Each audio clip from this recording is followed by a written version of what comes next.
Sa umaga na ito ng November 4, ang akala ng lahat tapos na ang bagyo. Pero humupa na yung hangin. Ang di inaasahan ng lahat ay ang biglang pagtaas ng tubig na rumaragasa sa bawat lugar dito sa Cebu. Sa Consolacion, sa Liloan, sa Compostela, sa Mandaue at sa iba pang lugar na bigla na lang rumaragasa ang malakas na baha. Ang current ng tubig na napakalakas. Yung mga nasa village sa Liloan, sa Kutkot, Liloan, hindi nila inaasahan ang mga pangyayari kahit na sino. Kasi akala ng lahat humupa na yung bagyo at umaga na. Pero bigla na lang bumuhos yung tubig na napakalakas. Pasalamat na lang po kami at hindi talaga umabot yung ragasa ng tubig sa barangay po namin. Dahil meron pong dagat na nakapagitan from Laray, Consolacion to Tayod, Consolacion.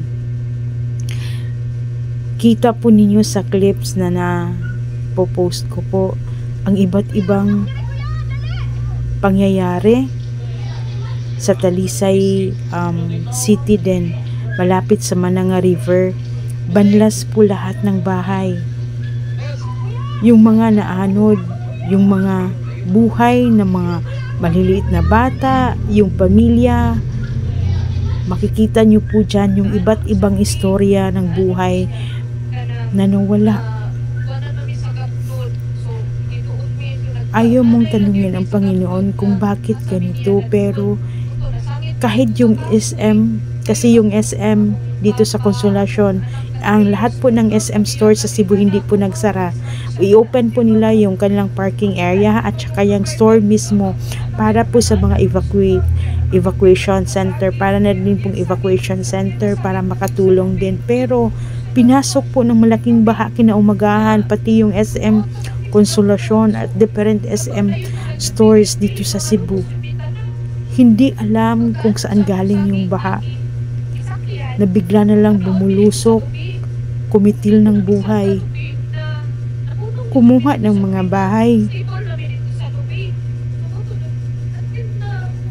Nakita ko po ang mga videos na ito after ng ilang days po, kasi almost 3 days po walang water, walang kuryente, walang signal.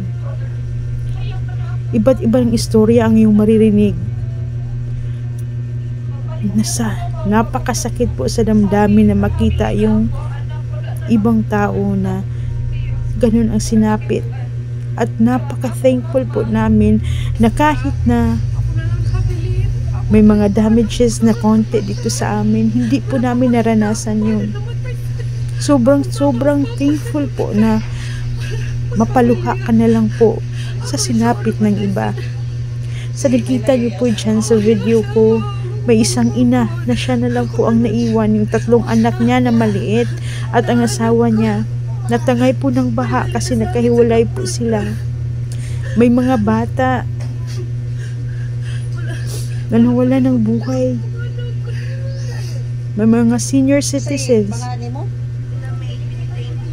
And after ng baha po, yung grabing putik sa matag-anan, yung mga sasakyan na para na lang mga laruan na papel na lumulutang sa baha.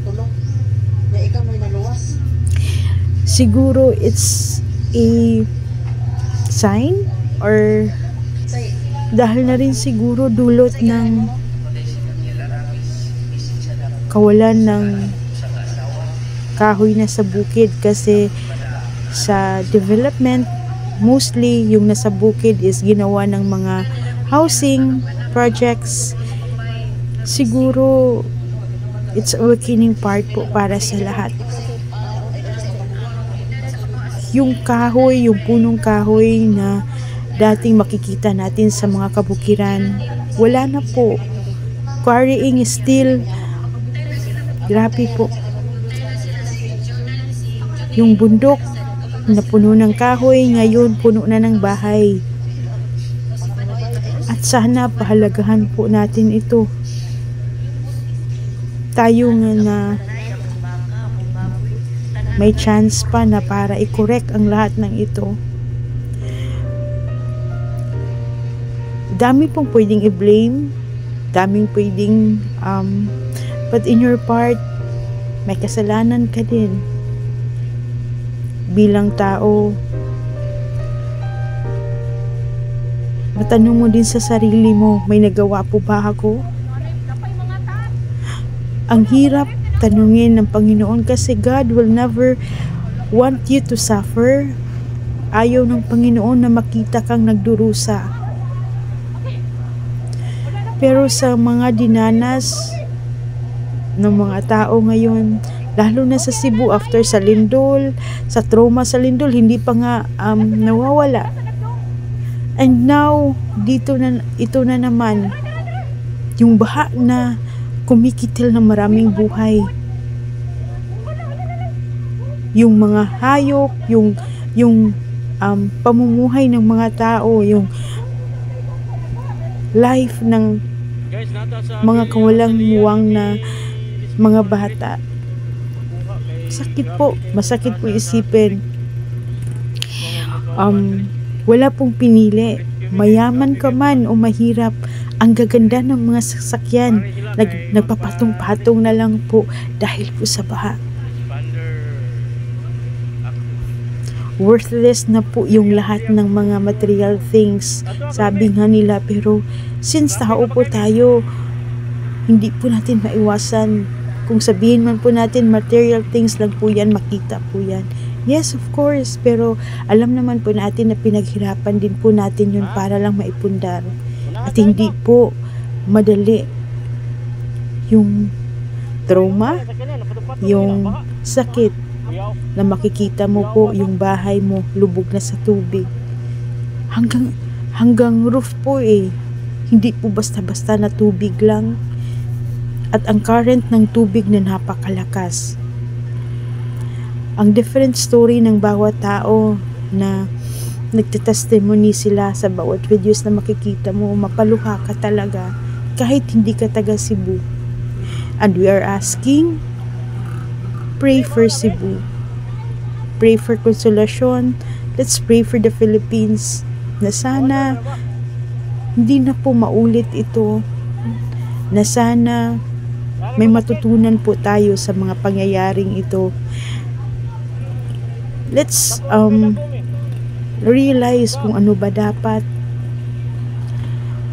Yung korupsyon sa gobyerno, sana makita nila ang mga mahihirap, ang mas nagdurusa sa kanilang mga kagagawan. Pero stop blaming on anybody else. Let's pray na sana may pagkakataon pa tayo para mag-start ulit, i-correct kung ano man yung dapat i-correct, matuto sa mga dapat nating matutunan. I know madali pong magsalita, pero sa trauma po, kahit na hindi po kami talaga super na naapektuhan, kumbaga kasi konti lang naman yung damage dito sa amin, masakit pa rin po kasi kababayan po natin yung mga naapektuhan, yung mga nawalan ng buhay, and malapit na po yung Christmas. So yun lang po. I hope mag-ingat po tayo palagi, and let's pray pa po tayo. Let's ask God for protection, and let's keep on praying na mga pagsubok lang po natin ito na kaya nating malampasan. At sa lahat ng mga tao na nawala ng mahal sa buhay, nawala ng pangkabuhayan, maging matatag sila at huwag mawala ng pag-asa. Please pray for Cebu. I hope that your prayers would really help. God bless po sa ating lahat, at always po tayong mag-ingat. Ang ating pananampalataya ay ating pa pong dagdagan. God bless po sa ating lahat at maraming salamat po sa panonood ng aking video. Ingat po tayong lahat and God bless.